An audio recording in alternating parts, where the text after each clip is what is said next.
Thank you for coming in. Thank This you. has broken everybody's hearts. Was as you came in, you described it as a senseless death. Nadeem, you were on that trip with your daughter. Yes. Just tell us what happened. You were at Heathrow, about to have this lovely break with her and her best friend.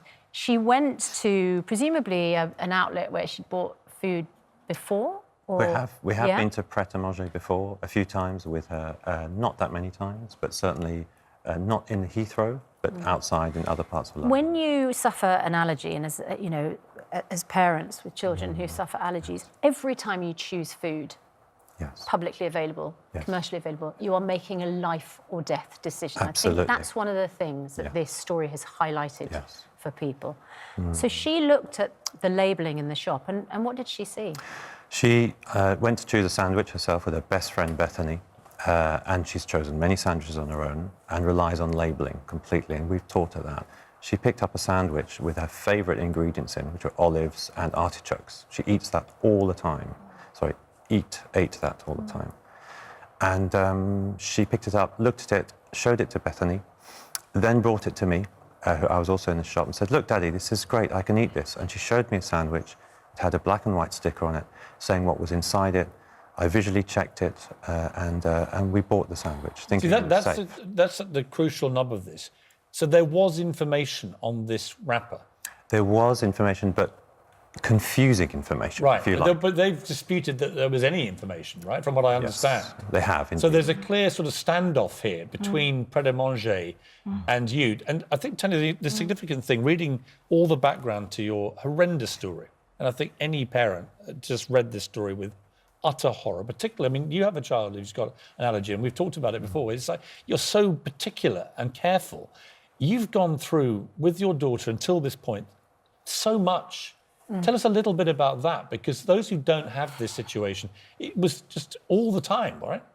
When you have an allergic child, and every parent with an allergic child will completely understand this, your life changes in a second. You don't relax around food ever, and what goes in your shopping basket and what gets cooked and how even utensils are washed becomes a very, very different lifestyle. And you become a private investigator for your child. You know, you pack their food for them for school. You don't want anyone to touch their food. They have to know that they can't take food that's offered to them. What would you do if she went to a friend's house, for example, for a play date or something? I'd have to make sure I really knew the parent or the carer that would be there very well and explain ask her what they were going to cook, ask them what they were going to cook. If it was something that Natasha could eat, they'd ask, so can she eat sausages? And I'd say yes, as long as, you know, it doesn't have any milk. You've got to check the ingredients, you've got to grill them. Don't make sure if you use an oil, it's only vegetable oil. And quite often, when she was really little, we would just invite people to our house. You see, so the reason this is really important, I think, to state is for 13 years. I think her first shock was at 2, I think. Is that right? First anaphylactic shock was at 6 months to banana. 6 months, Second one was to dairy when I weaned her, because she hadn't had a test yet. And then she had an allergic reaction to sesame at 2. So for 13 years, you knew that sesame in particular was a massive potential life-threatening problem. You see, this is why I absolutely believe you. Because why would you make that up? If there had been anything on that packaging at all, but they'd given any suggestion it involved sesame or anything... No, but I don't think anyone's disputing. There is no dispute that there was no mention of sesame. Either I know that you think there was a label on the sandwich, but Pret don't claim that there was any mention of sesame either on the label or on the sticker. The point is they accept there was no mention of sesame on any labelling, you know, in the shop front. The issue is there is a regulation which means that stores have to highlight these allergens, but it was behind the counter. It was in a file behind the counter that you would have had to have sought out. And you want these allergens to be clearly marked on the label, which seems so obvious. And easy, isn't it? It's actually extraordinarily easy to put a label on something. I mean, think about our daily lives, all about labels in one way or another. To put a label to say this is what's in the sandwich and these are the allergens. It's a matter of just obvious common sense reality. That's what should be done. If 2 words had appeared, including sesame, Yeah. had appeared on the packaging of that baguette, your daughter would be alive. It's as simple as that, right? Absolutely, would be alive today. Praise God, she'd be alive. Yes. When you travel with an allergy, you take a kit with you. Yes.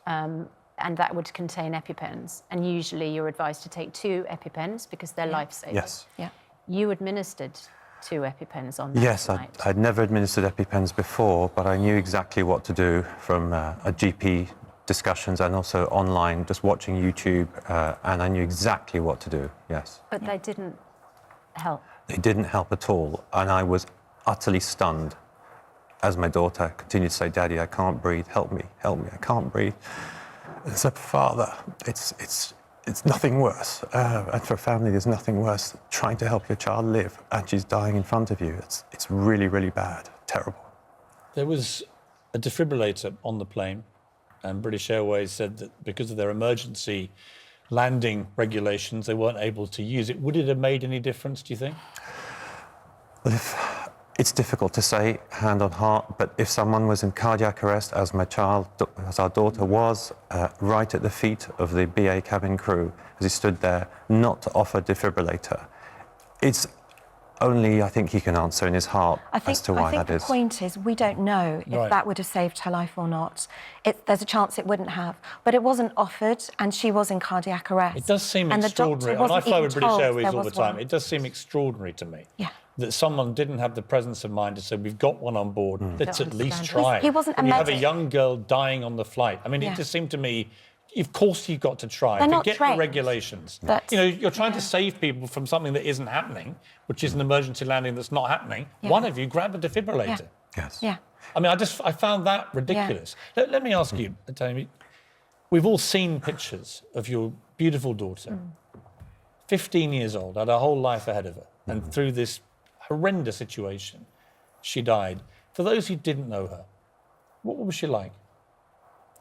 Well, if you met Natasha, you'd remember her. She had a crazy sense of humour. She was 15. She loved life. She loved boys. She liked her friends. She was a really good sister, a really, really good sister. And she was just... She would try anything. She had been up in a microlight when she was 10 years old on holiday once, and she took the wheel, and the pilot said, "Oh, she'd make a brilliant pilot." And she wanted to be a pilot. It's so ironic, and she'd read the manual. She had big dreams, didn't she? Yeah. She loved... She always took the underdog's position, always. So if she felt anyone in her school was being treated unfairly, she always sided with them to try and make things better. And you said she would be at the absolute forefront of this campaign because it is... Do you know what? It is inexcusable that a food company of this magnitude, with this much money, cannot realise the responsibility it has to people who are making a life or death decision every time they go into that shop. Yes.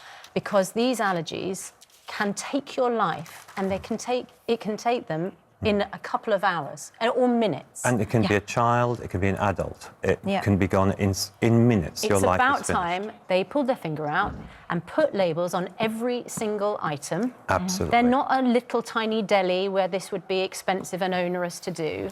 They make a massive profit. And they Pret A Manger are in the process of instantly. selling their business to a Luxembourg-based conglomerate for a reported 1.5 billion. Clive Schlee, who is the chief executive of Pret A Manger, is set to make £30 million from that deal. Mr. Schlee, it took him 2 years, I think, to write you a handwritten letter of apology, right? That's right. Maybe Mr. Schlee could divert some of his massive bonanza from the sale of Pret A Manger to putting this on packaging so that when people pick up one of his sandwiches, they know if actually it could kill them. Is that too much to ask? You have to trust the food you're buying. Thank you so much. We're so sorry for you. Yeah, our hearts go out to you. It's one of the worst things I've read in such a long time because it was so unnecessary. And the horrendous thing you had to go through, and I know you raced to the airport and you were delayed and you couldn't get there. I can't think of anything worse. No. But if out of this we can get some action, and we'll keep on this. Thank you. If we can get the action and her legacy, she was a girl who wanted to achieve things in life. She did. Her legacy through her death is it doesn't happen to other people in that way. That would be an amazing thing to happen. Yeah. Would be wonderful, That would be- absolutely. It will happen. Yes. I know it will happen. Yeah. Thank you so much, Thank you. Nadim and Tanya. Thank you. Thank you.